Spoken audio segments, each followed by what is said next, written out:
اللہ نے یہ نہیں فرمایا کہ فرشتوں تم غلط کہتے ہو، یہ جھگڑیں گے نہیں، یہ لڑیں گے نہیں، یہ مار کٹائی نہیں کریں گے، یہ قتل و غارت نہیں کریں گے، یہ نہیں کہا، تردید نہیں کی، فرشتوں کے اس بات کی تردید نہیں جو آج ہو رہا ہے۔ فرشتوں نے اس وقت کہا کہ یا اللہ ان کو نہ بنا، یہ قتل و غارت کریں گے، یہ خون خرابہ کریں گے، یہ لڑائیاں کریں گے، یہ کلاشیں کوفے چلائیں گے، یہ کلہاڑے ماریں گے، ایک دوسرے کو قتل کر دیں گے، لہٰذا ان کو نہ بنا۔ جو اس وقت فرشتوں نے کہا تھا وہ آج ہو رہا ہے، مگر اللہ نے بھی اس وقت تردید نہیں کی۔ یہاں چھوٹا سا نکتہ، اگر فرشتوں کو یہ علم ہے کہ جو آج ہو رہا ہے، فرشتوں نے اس وقت بتایا، آج سے 200 سال کی بات نہیں، 2000 سال کی بات نہیں، 2 لاکھ سال کی بات نہیں، 2 کروڑ سال کی بات نہیں، لا تعداد اس سے بھی زیادہ، نہ جانے کتنی مدت گزر گئی، فرشتوں نے وہ باتیں کہی جو آج ہو رہی ہیں۔ تو یہ علم غیب ہے یا نہیں؟ اور یہ کس نے دیا؟ ٹھہرو، یہ کس نے دیا؟ اللہ نے۔ فرشتوں کو اگر علم غیب مان لیا جائے تو شرک نہیں، اگر نبی کو مان لیا جائے تو کیوں شرک ہو جائے گا؟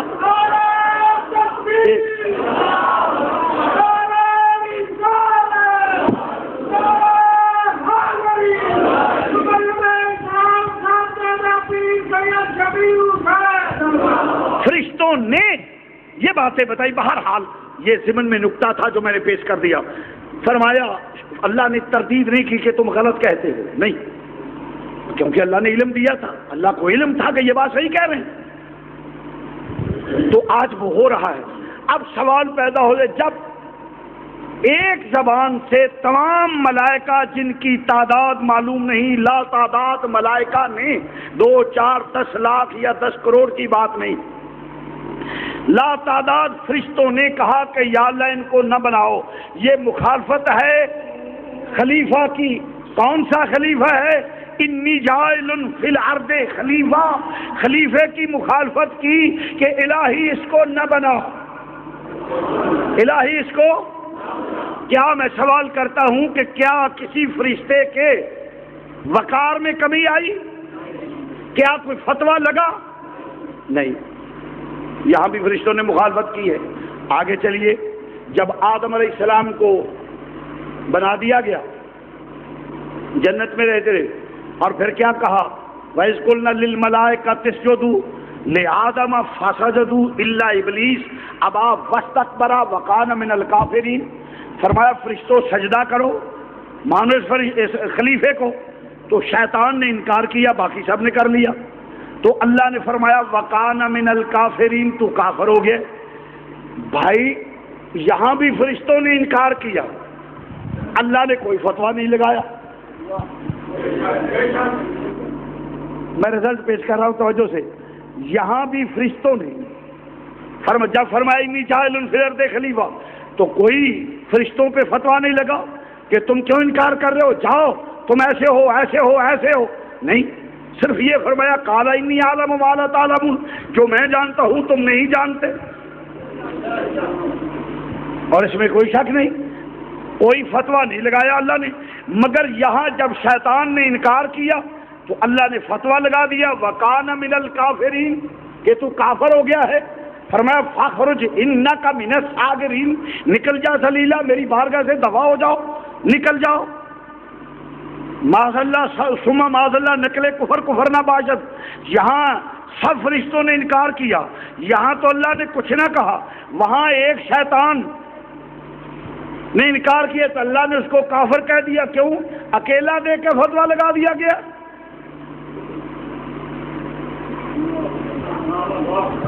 انکار تو یہاں بھی ہوا، انکار وہاں بھی ہوا، یہاں فتویٰ کیوں نہیں؟ اختلاف یہاں بھی ہے، اختلاف وہاں بھی ہے، مگر یہاں فتویٰ کیوں نہیں لگا اور وہاں فتویٰ کیوں لگایا گیا؟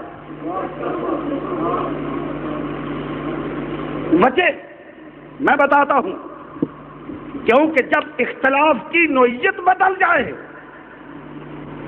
جب وجہ اختلاف بدل جائے، فتوے کی نوعیت بھی بدل جاتی ہے۔ یہاں پوچھا تو انہوں نے کہا کہ یہ قتل و غارت کریں گے، یہ خون خرابہ کریں گے. بات صحیح تھی، اللہ نے کوئی فتویٰ نہیں لگایا چونکہ بات صحیح تھی. اور جب وہاں بات آئی تو پوچھا کیوں نہیں مانا تو نے؟ وہاں قرآن کے الفاظ ہیں ابا وقت اکبرا، وجہ کوئی نہیں. وجہ اختلاف کیا تھی؟ تکبر، غرور. جہاں وجہ معقول تھی اس لیے یہاں کوئی فتویٰ نہیں لگایا فرشتوں پہ، کیونکہ جو بات تھی وہ وجہ معقول تھی. یہاں کوئی فتویٰ نہیں لگایا. اور آگے جا کے فتویٰ اس لیے شیطان پہ لگایا کہ جب وجہ پوچھی کہ تو نے کیوں نہیں مانا تو قرآن کہتا ہے ابا واستکبرا، اس نے تکبر کیا، غرور کیا. وجہ معقول نہ تھی. جب وجہ معقول نہ ہوئی تو خالق کائنات نے فرمایا وکان من الکافرین، جا تو کافر ہے کہ بلا وجہ، کوئی معقول وجہ بھی نہیں. تو وہاں تو وجہ معقول تھی کہ واقعتاً یہ ایسے کریں گے. تو اللہ نے فرمایا یہ میں جانتا ہوں، بہتر جانتا ہوں، تم خاموش رہو، یہ کوئی وجہ یہ میں جانوں اور میرا کام. اور جب یہاں بات ہوئی تو وجہ معقول نہ تھی، اللہ نے فرمایا وَكَانَ مِنَ الْكَافِرِينَ. تو معلوم ہوا وجہ اختلاف کی وجہ سے فتوے کی نوعیت بھی بدل جاتی ہے. قرآن سے یہ بات ثابت ہو گئی کہ وجہ اختلاف سے فتوے کی نوعیت بدل جاتی ہے. اب دیکھنا ہے کہ دونوں کے درمیان نزاع کی وجہ کیا تھی. وہ تھا داماد مصطفیٰ کا شہید ہونا. حضرت عثمان غنی ذوالنورین داماد مصطفیٰ کا شہید ہونا. امیر معاویہ کا موقف یہ تھا کہ یہ چونکہ بنو امیہ کے سردار تھے حضرت عثمان غنی، ان کی برادری کے سردار تھے اور پھر داماد مصطفیٰ تھے، اور یکے بعد دیگرے دو صاحبزادیاں نبی کی حضرت عثمان غنی کے نکاح میں تھی. معقول شخصیت تھی اور کیا نام ہے عشرہ مبشرہ میں تھے. دنیا میں جنت کی بشارت نبی نے دی تھی. یہ فضیلت تھی عثمان کی. تو جب وجہ اختلاف کیا ہوئی، انہوں نے کہا کہ جب ہماری برادری کا سردار اور پھر داماد مصطفیٰ حضور کا قریبی ساتھی اور پھر حضور کا داماد بھی ہے، وہ شہید ہوا ہے، قتل کا شہادت کا بدلہ لو، قصاص لو. حکومت کی ذمہ ہے قصاص لے کر دینا. کیا جناب علی المرتضیٰ کے دور میں قصاص لیا گیا؟ نہیں. عمر تو فرماتے ہیں دجلہ کے کنارے میں کتا بھوکا مر جائے تو اس کی ذمہ داری میرے ذمہ داری ہے، اور یہاں داماد مصطفیٰ ذبح ہو جائے تو کوئی پوچھتا نہیں. تو تاریخ نے یہاں اس دوراہے پہ لا کے کھڑا کر دیتی ہے کہ نان سینس آدمی جو ہے نا وہ یا رافضی بن جاتا ہے یا خارجی بن جاتا ہے. اگر اس نہج پہ سوچے کہ امیر معاویہ رضی اللہ تعالی عنہ بنو امیہ کے سردار تھے اور داماد مصطفیٰ تھے، تو علی کے دور میں بدلہ نہیں لیا گیا، قصاص نہیں لیا گیا، تو قتل کے بدلے میں قتل ہونا چاہیے تھا ان کو. تو قاتل بھی کوئی ڈھکے چھپے نہیں تھے. تو وہ کیا ہوتا ہے، وہ خارجی بن جاتا ہے. اور جو سمجھتا ہے کہ فرمان رسول یہ تھا کہ جو علی کہتے تھے وہی کرنا چاہیے تھا.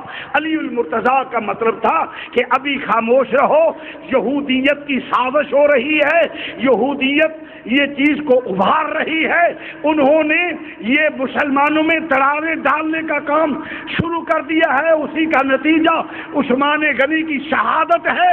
لہذا امیر معاویہ خاموش رہو، وقت کا انتظار کرو، بدلہ لے لیں گے.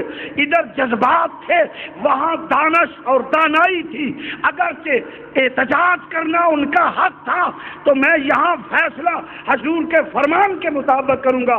فرمایا جدھر علی ہوگا حق ادھر ہوگا. میں چاہتا ہوں کہ امیر معاویہ کو خاموش رہنا چاہیے تھا،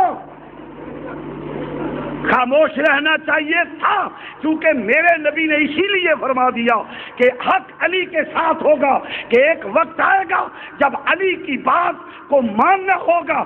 مگر ادھر جذبات تھے، احتجاج ان کا بھی حق تھا، حق تھا. اور کبھی بھی بدلہ نہیں لیا گیا، قصاص عثمان غنی کا نہیں لیا گیا۔ داماد مصطفیٰ سبا ہو جائے تو یہاں مورخین نے وہ روایات پیش کی کہ یا قوم خارجی بن جائے یا قوم رافضی بن جائے، یا علی کو مان کے امیر معاویہ کو گالی دے یا امیر معاویہ کو مان کر علی کو گالی دے۔ ہمارے سنی وہ ہے جس کے نزدیک دونوں میں سے کسی ایک کی توہین کرنے والا گمراہ اور بے دین ہے، ہم حق پہ علی کو مانتے ہیں، اور حضرت علی امیر معاویہ کو جذباتی فیصلہ سمجھتے ہیں، ان کو چاہیے تھا خاموش رہتے۔ اب اس پہ ایک مثال دیتا ہوں، سمجھنے میں مزید آسانی پیدا ہو جائے گی، توجہ فرمائیے گا، مزید آسانی پیدا۔ مثلا میرا کوئی عزیز، خدا نہ کرے مثال دے رہا ہوں، میرا کوئی یا کسی کا کوئی عزیز قتل ہو جاتا ہے، اب اس کی خواہش کیا ہوتی ہے بتقاضۂ بشریت کہ ہمیں انصاف دلایا جائے، کیا اس کی ڈیمانڈ غلط ہے؟ ان دا شرع کوئی اس پہ آبجیکشن ہے؟ ان دا شرع کوئی آبجیکشن نہیں، کیونکہ وہ کہتے ہیں کہ میرا بیٹا، میرا بھائی، میرا دوست، میرے سردار یا میرا یہ قریبی تعلق والا وہ قتل ہوا ہے، اس کا قصاص میں۔ اگر اس کو کچھ نہ کہا جائے تو کیا جو مدعی ہے، وہ جو مقتول کے وارث ہے، احتجاج ان کا حق ہے یا نہیں؟ حق ہے، ان کا حق ہے، البتہ یہ ان کی بزرگی ہے کہ یہ فضیلت علی ہے کہ فرمان رسول کے مطابق فرمایا اس وقت، کیونکہ نبی غیب دان تھے، فرمایا وقت ہوگا، مگر یہودیت کی سازش کو سامنے رکھا اور علم و حکمت کا دروازے جناب علی تھے، فرمایا علی ذرا امیر معاویہ رک جاؤ تاکہ یہودیت کی سازش ان سے بدلہ لے لیں گے، مگر مجھے موقع دو، ذرا اسلام کو منظم کر لو۔ امیر معاویہ کا فیصلہ جذباتی تھا، حق تھا احتجاج کا، اور علی المرتضیٰ کا فیصلہ دانشمندانہ تھا، دانشمندانہ تھا۔ ہم علی المرتضیٰ کے فیصلے کو فالو کرتے ہیں اس لیے کہ نبی نے فرمایا کہ حق علی کی، وہ جو کہتے وہ درست بات تھی کہ ذرا رک جاتے تاکہ یہودیت فائدہ نہ اٹھاتی، کیونکہ یہودیت نے اسلام میں وہ دراڑیں، عبداللہ ابن سبا جو 25 ہجری میں مسلمان ہو کر اسلام کا لبادہ اوڑھ کے مسلمان ہوا، جو تھا یہودی منافق تھا، تو اس نے مسلمانوں میں یہ عقیدہ سب سے پہلے ایجاد کیا کہ تینوں خلفاء جو ہیں انہوں نے بغیر کسی استحقاق کے خلافت حاصل کی ہے، علی کا حق تھا خلافت، علی کا حق تھا، یہ غصباً حکومت لیے، لہذا ان سے چھینو، علی کو دو، یعنی علی کی محبت کا لبادہ اوڑھ کر اور خلفاء رسول کی مخالفت کا آغاز اس عبداللہ ابن سبا یہودی نے یہ اسلام کے خلاف ایک سازش کر کے اہل بیت اور صحابہ کو دو گروہوں میں تقسیم کر کے قوم میں غلط فہمی پیدا کر دی، کسی کو علی کا ساتھی بنا دیا، کسی کو صحابہ کا دشمن، کسی کو علی کا دشمن بنا دیا۔ یہ یہودیوں کی چال تھی، اور یہودیت کی سازش شیعت ہے، اور مرزائیت، وہابیت، دیوبندیت، پرویزیت، یہ سب انگریز کی سازش ہے، یہ ان کی سازش ہے۔ اس لیے توہین امیر معاویہ سخت گناہ ہے۔ حضور نے فرمایا جب کوئی ایسا کرو تو فرمایا کہو لعنت ہو تمہارے اس فعل پہ۔ تو ہم فضیلت علی کے پاس ہے کیونکہ علی المرتضیٰ حق پہ تھے، دانشمندانہ فیصلہ علی المرتضیٰ کا تھا، اور امیر معاویہ کا فیصلہ جذباتی تھا، اگرچہ ان کا رائٹ تھا مگر جذبات سے کام لے گئے، جلد بازی میں آ گئے، جس کا رزلٹ اور ایسا ہونا تھا۔ میرے نبی کریم صلی اللہ علیہ وسلم نے جناب مولا حسن کی پیشانی کو چوما، حدیث پیش کر رہا ہوں، مولا حسن کی پیشانی کو چوما، پیشانی کو چوم کر فرمایا کہ اس بیٹے کو اس لیے پیشانی کو چوم رہا ہوں کہ یہ تاج سخاوت کر کے مسلمانوں کے دو گروہوں میں صلح کروا دے گا۔ حدیث نہ ہو، میں زبان کٹواتا ہوں، ممبر پہ بیٹھ کے جھوٹ بولے تو بہت بڑا لعنتی ہے، اگر انکار کرے تو اس سے بڑا لعنتی ہے۔ فرمایا میں حسن کی پیشانی اس لیے چوم رہا ہوں کہ مسلمانوں کے دونوں گروہوں میں تاج سخاوت کر کے مسلمانوں کے دونوں گروہوں میں صلح کروا دے گا۔ تو فرمان رسول کے مطابق دونوں مسلمان تھے، اور مسلمان جب رہے تو صحابیت قائم رہی، جب صحابیت قائم رہی تو توہین کرنے والا فرمان رسول کے مطابق لعنتی ہے۔ اس لیے یہ میں کہوں گا کہ حق علی المرتضیٰ کے پاس اور جذباتی تھے، جناب امیر معاویہ جذبات میں آئے، ورنہ رائٹ ان کا تھا۔ اور یہ وہ نازک موڑ ہے جہاں کم علم لوگ یا تو خارجی بن جاتے ہیں، جو بڑی لعنت ہے، یعنی توہین علی المرتضیٰ کرتے ہیں، جو بہت بڑی لعنت ہے، اور کچھ نان سینس آدمی رافضی بن جاتے ہیں کہ حضرت امیر معاویہ کو کہا یہ بھی بہت بڑی لعنت ہے۔ ہمارے نزدیک ہمارا عقیدہ اور یا کا عقیدہ اور داتا علی حجویری، خواجہ اجمیری، غوث پاک، داتا صاحب مجدد پاک، تمام بزرگوں اکابر کا عقیدہ وہ یہ ہے، قرآن و حدیث کی روشنی میں عقیدہ یہ ہے کہ ہم سب کو صحابی مانتے ہیں، درجات میں علی المرتضیٰ افضل ہے۔ یہ اہل سنت وہ ہے جو سب کو مانے گا، اہل سنت وہ ہے جو سب کو مانے گا۔ اس پہ تفصیل پہ ماشاءاللہ میں نے کافی لکھ بھی دیا ہے اسی اختلاف کی بنا پہ۔ اور جہاں تک تاریخ کا تعلق ہے، مسترد کرتا ہوں تاریخ کو۔ تاریخ نے تو کسی کو معاف، رنگیلا رسول تاریخ کی وجہ سے لکھا گئی تھی۔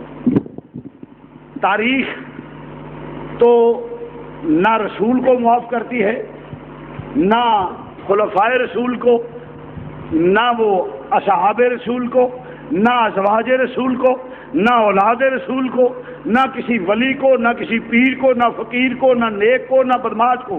وہ کسی تاریخ تو کہیں بدماش کو ولی بناتی ہے، کہاں ولی کو بدماش بناتی ہے۔ تاریخ مصنف کی آئینہ دار ہوتی ہے، یہ بات سمجھنے کی کوشش کرے۔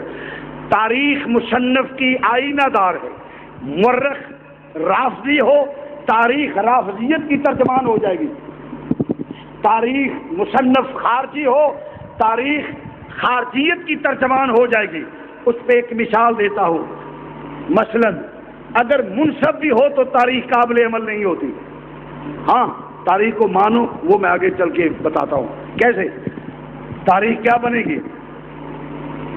بہت بڑا طوفان ہے، میں لاہور میں بیٹھا ہوا تھا، بہت بڑی موٹی سرخی فرنٹ پیج پہ لگی ہوئی تھی کہ بعد و بارہ زبردست طوفان حافظ آباد میں نہر کا پل ٹوٹ گیا اور 70 آدمی جاں بحق۔ جب یہ پل ٹوٹا تھا بھائی 70 آدمی۔ اب تاریخ مرتب کرنے والا اخباری بیان کو لکھ دے گا کہ 70 آدمی مارے گئے، اوتھے چڑی بھی نہیں سی موئی۔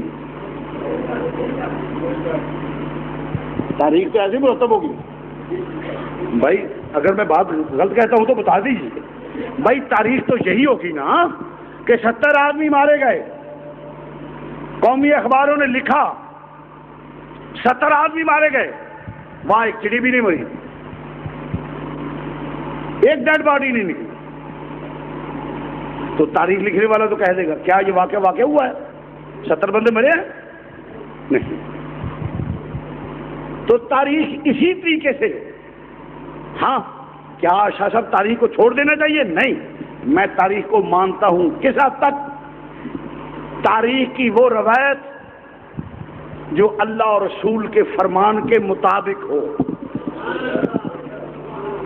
یہ میری بات کو سمجھیں، میں تاریخ کی اس بات کو مانتا ہوں جس میں اللہ اور رسول کے فرمان کی مطابقت پائی جائے، قرآن کی مطابقت پائی جائے مان لوں گا، حدیث کی مطابقت پائی جائے مان لوں گا، کسی بزرگ کی عزت اس میں ہو مان لوں گا، جس میں گڑبڑ ہوگی یا کسی بزرگ حیثیت مسلمہ شخصیت پہ تنقید ہوگی وہ تاریخ میں نہیں مانوں گا۔